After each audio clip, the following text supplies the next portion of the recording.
Tung tung tung tung. Perhatian, Bobby Chris ngobrol segera dimulai. Siapkan diri kamu untuk menerima informasi edukatif yang asik dari Bobby dan Chris. Cari posisi dan kondisi yang senyaman mungkin untuk mendengarkan episode kali ini. Selamat mendengarkan. Dung dung dung dung.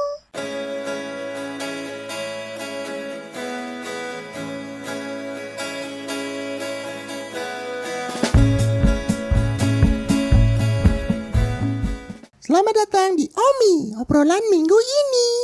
Segmen yang akan membuat kamu lebih termotivasi, terinspirasi, dan lebih semangat menjalani hari-hari kamu. Semoga kamu selalu sehat dan tetap semangat ya.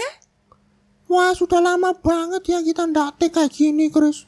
Bobby kangen lu pakai alat-alat begini biasanya itu take. Ya, live update singkat ya. Sebenarnya udah aku share, cuma mungkin ada yang belum tahu. Jadi aku ada nambah kerjaan baru sebenarnya sekarang. Jadi sama agak off belakangan dari podcast sih, dari yang rilis episode ini. Tapi belakangan ya udah balik sih. Dan ada yang beda dikit gitu dari episode atau update terbaru dari Bocin. Nah kan memang Chris sudah bilang di trailer yang update singkat itu loh. Kok dibahas lagi di sini? Ya, kan barangkali ada yang nggak denger kan episode itu. Iya, yang denger dikit ya. Iya. Nah, Bobby deh coba rangkum deh intinya episode itu bilang apa. Ya, sekarang di Bocin itu selain episode-episode yang agak panjang, yang biasanya kita ya Bobby sama Chris, habis itu sama guest-guest gitu, yang ada di platform kesayangan Sobat Boci, Bobby dan Chris juga punya semacam itu, mini podcast. Durasinya lebih pendek.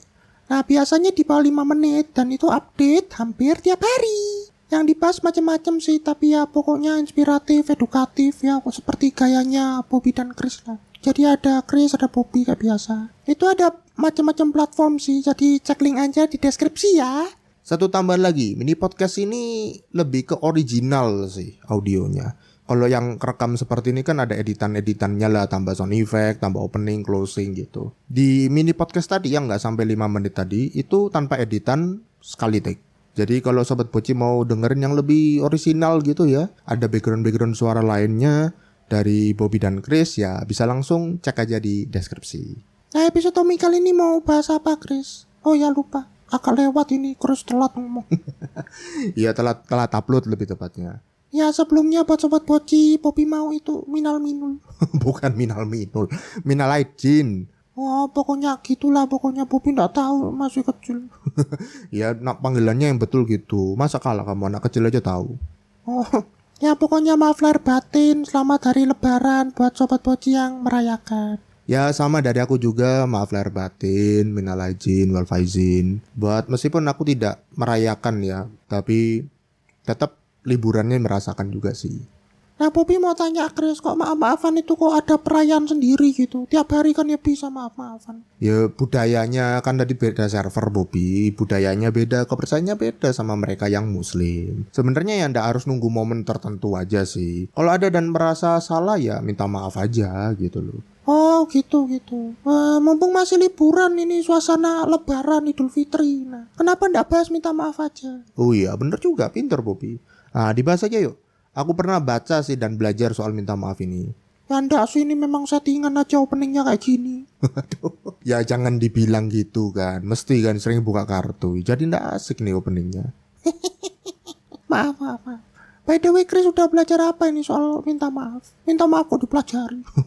Ya ada beberapa hal, ada tekniknya sebenarnya, ada seninya loh. Gak cuma minta maaf ya selesai gitu aja. Oh ya udah, langsung dibahas aja, Chris. Buku yang aku maksud ini judulnya adalah Why Won't You Apologize dari Harriet Lerner. Bukunya sih cukup ringkas ya, gak sampai 150 halaman, tapi cukup menjelaskan betapa pentingnya minta maaf. Dan yang terpenting bagaimana cara minta maaf itu sendiri. Sebelum aku bahas detailnya tentang seni meminta maaf, bagaimana cara kita minta maaf, kita bahas dulu deh mengapa harus minta maaf. Ya bukannya udah jelas ya? Jelas gimana Bobby? Ya kalau orangnya salah ya minta maaf lah Chris. Ya betul sih. Tapi seringkali minta maaf ini digunakan untuk hal-hal yang lain sebenarnya. Lo memang ada gunanya ya minta maaf kalau salah? Masa ada kegunaannya? Ya ada dong. Itu salah nggak sih kalau menggunakan untuk hal-hal yang lain? Nah sebelum ke situ, Jadi minta maaf itu seringkali dipakai untuk beberapa hal ya, seperti yang aku sebut di awal, yang sebenarnya itu beda sebenarnya dengan maksud minta maaf pada awalnya. Jadi sudah agak beda dari tujuan aslinya gitu. Nah, ada 4 kemungkinan maksud orang minta maaf. Maksud lainnya ya, selain orang yang mengaku salah, pingin jadi mengakui kesalahan, pingin supaya orang ini supaya lebih baik gitu ya, hubungannya orang ini lebih baik kayak gitu. Nah, alasan yang pertama adalah minta maaf itu untuk membenarkan diri sebenarnya. Minta maaf kok buat benarkan diri. Ya, Popi nggak salah dengar kok, Sobat Boci juga nggak salah dengar. Orang minta maaf untuk membenarkan diri itu lebih ke menyalahkan orang lain sebenarnya. Jadi minta maaf tapi buat nyalahin orang lain gitu. Jadi kalau kamu Sobat Boci yang sering tahu ada istilah aku minta maaf tapi ada kata tapinya, ada kata hanyanya. Nah itu berarti kemungkinan besar dia menyalahkan Sobat Boci, atau dia menyalahkan orang lain lah, ini blaming lah itu. Oh, contohnya gimana, Chris? Nah, contoh, maaf ya sudah terlambat datang tapi tadi macet banget sih di jalan. Ya, Popi denger sih biasa-biasa aja sih. Masa apanya itu membenarkan diri? Nah, Sobat Boci dan Bobi perhatikan kata-katanya lagi. Maaf terlambat tapi macet banget di jalan. Kesannya seperti bikin alasan ya, bukan bikin alasan.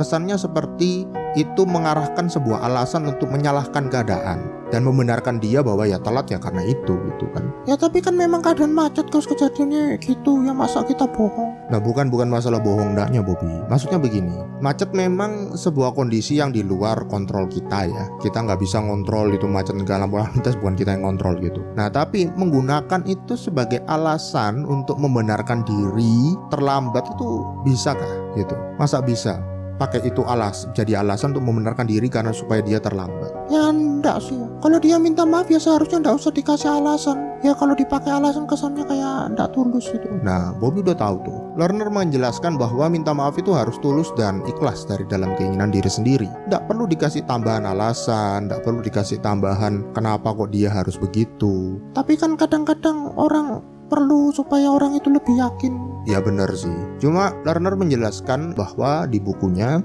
minta maaf itu tidak perlu pakai bahasa tambahan macam-macam gitu. Minta maaf ya sudah minta maaf gitu aja. Tidak perlu menjelaskan kenapa-kenapanya gitu. Itu malah kesannya nanti jadi seperti tadi, membenarkan diri. Oh gitu ya. Nah selain membenarkan diri ada kemungkinan kedua apa? Yang berikutnya ini mirip yang pertama tapi bedanya pakai kata jika. Jadi tadi kan ada kata tapi, ada kata hanya di belakangnya minta maaf. Nah sekarang kita pakai kata jika. Oh kayak itu, kalau menang undian, menang lotre itu ada syarat dan ketentuan berlaku. Iya betul-betul. Jadi kayak minta maafnya bersyarat gitu loh kesannya. Minta maaf tapi ada syaratnya gitu. Contoh klasiknya sih ya ini orang tua dan anak ya. Ayah atau ibu maafin kamu atau maafin Sobat Boci kalau lebih sungguh-sungguh belajar. Jadi maaf ya misalnya bapak ini gitu. Iya, Popi tidak punya ibu. Ya sudah jangan gitulah gitu. Nah jadi ayah akan maafin kamu kalau kamu lebih sungguh-sungguh belajar. Misalnya gitu. Jadi itu akan memaafkan kalau kamu lebih sungguh-sungguh belajar. Nah nih ya minta maaf kok minta yang lain berubah gitu. Tapi banyak juga sih yang bilang kayak gitu. Nah iya benar juga sih. Jadi kita merasa bahwa kita minta maaf karena mungkin yang mirip pertama ya, merasa yang lain itu yang salah. Jadi ngeblame atau menyalahkan orang lain yang salah. Karena minta maaf itu sebenarnya bukan karena faktor eksternal ya. Bukan karena orang lain tidak suka dengan kita, orang lain merasa dirugikan. Ya iya sih, tapi utamanya sebenarnya minta maaf itu dari tulus tadi yang Bobi katakan, keluar dari diri sendiri gitu. Karena kalau bukan dari sendiri ya orangnya nggak punya kesadaran buat berubah sih. Percuma minta maafnya cuma kayak lip service gitu. Ya minta maaf juga percuma, nggak ada perubahan. Nah minta maaf itu juga ada keinginan perlunya untuk memperbaiki dan mengkoreksi kesalahan yang sudah diperbuat. Oh jadi kalau gak cuma minta maaf tapi juga harus memperbaiki diri. Lah iyalah, masa minta maaf terus? Nggak perbaiki diri itu namanya kan kepala batu namanya. Oh ya dipandu aja. Bercandaannya loh. Ya gak apa-apa. Iya. Nah terus apa lagi Chris fungsi minta maaf yang itu yang enggak bener lah gitu? Nah kan tadi ada 4 ya. Pertama membenarkan diri, kedua ada syarat dan ketentuan berlaku tadi. 2 sisanya ini agak berat sih Bobi. Aku jelasin pelan-pelan deh ya, supaya kamu dan Sobat Boci tahu. Nah mungkin Sobat Boci pernah melakukan ini juga sih, sadar atau tidak ya. Sobat Boci minta maaf bukan karena keliru atau Sobat Boci merasa salah, tetapi karena merasa orang lain itu moodnya jelek gitu. Jadi kita merasa bersalah karena membuat orang lain moodnya jadi jelek. daripada kita minta maaf karena merasa perbuatan kita salah, kita minta maaf supaya orang lain tidak marah atau tidak bad mood. Nah ini biasanya pasangan nih gitu. Ya kan Chris belum. Mesti kan gitu. Oh ya, lanjut. Jadi misalnya kayak pasangan gitu. Misalnya kita melihat pasangan kita, biasanya si cewek, tapi gak selalu ya. Ini kita tidak menggender stereotipkan gitu. Misalnya ada satu nih gitu cowok gitu. Ada cowok minta maaf ke ceweknya karena cowoknya sering telat. Contoh yang telat tadi lah gitu. Nah sebenarnya bukan karena cowoknya telat sebenarnya, tapi karena ceweknya jadi bad mood, ceweknya jadi nggak asik diajak ngobrol, ceweknya jadi nggak mau cerita sama cowoknya. Nah jadi karena alasan itu, karena emosi itu, jadinya cowoknya minta maaf, tapi bukan karena dia salah gitu. Ya jadi supaya orangnya nggak marah, orangnya nggak bad mood, itu kita minta maaf. Nah betul. Jadi kayak meredam atau mengatasi orang lain gitu supaya tidak marah gitu. Kesannya jadi kayak manipulatif sih jadinya. Manipulatif itu apa sih? Sederhananya, manipulatif itu mengubah pola pikir orang lain sesuai mau kita. Biasanya lebih ke arah yang negatif gitu. Nah, Oh ya. Berarti supaya kesannya supaya kita mengatur orang gitu supaya mau kita gitu. ya mungkin sederhananya gitu ya. Yang terakhir apa, Chris? Nah, terakhir kita minta maaf supaya orang lain memaafkan kita. Lo memangnya nggak boleh kan, memang minta maaf supaya orang lain maafin kita kan. Masa lebaran dirusak dengan penjelasan begini terus? Bukan.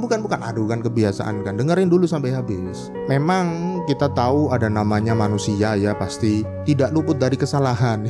Bahasa klasik ya, biasa orang buat pencitraan. Tapi memang manusia tuh nggak pernah luput dari kesalahan. Manusia pasti buat salah, dan kadang kesalahannya tuh fatal gitu loh. Pasalnya ekstrim, kesalahannya nggak bisa dimaafkan.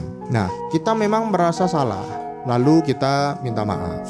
Nah, tapi dari pihak sana yang kita minta maaf, itu antara dia mau memaafkan kita atau tidak ya kembali ke dia sendiri sebenarnya, Bobby. Jadi kita minta maaf ya sudah, tapi kembali dia mau maafkan ya kembali ke dia. Nah betul, karena memang tidak semua permintaan maaf itu berakhir dengan baik. Ya, tidak sedikit juga yang berakhir dengan perpisahan atau lost kontak atau jaga jarak seperti itu ya. Apa kok dari kita mau minta maaf dulu gitu ya? Urusan dimaafkan tidak ya terserah orang lain. Nah betul, yang penting kita sudah ada niat dulu yang tulus, sungguh-sungguh kita mau berubah untuk minta maaf. Dan juga yang penting adalah kita lega, karena minta maaf itu sebenarnya bukan karena orang lain, tapi efeknya juga ke diri kita sendiri sebenarnya. Karena kita nggak ada beban lagi dan nggak ada merasa bersalah lagi.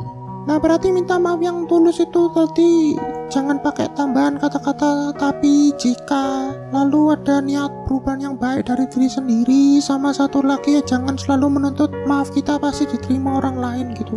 Ya kayak contoh kalau dalam beberapa kejadian yang fatal gitu. Nah, Bobby dan Sobat-Sobat C sudah ngerti kan? Nah, sesimpel itu sebenarnya minta maaf. Bobby akhiri episode kali ini dengan quote dari penulis buku tadi ya Harriet Lerner itu. The apology is also a gift to ourselves. Permintaan maaf yang tulus merupakan hadiah untuk Sobat Boci sendiri, bukan hanya untuk orang lain yang kita beri minta maaf. Jadi Sobat Boci bisa jadi lebih dewasa dan lebih dihargai oleh orang lain. Share episode ini ke teman-teman Sobat Boci ya. Boleh juga komen dan review Boci di platform-platform audio. Jangan lupa yang tadi Chris bilang itu. Kamu juga bilang sih. Oh ya, jangan lupa itu cek dengerin mini podcast kita ya dari Bobby dan Chris. Cek linknya di deskripsi ya. Pastikan kamu lebih baik dari kemarin.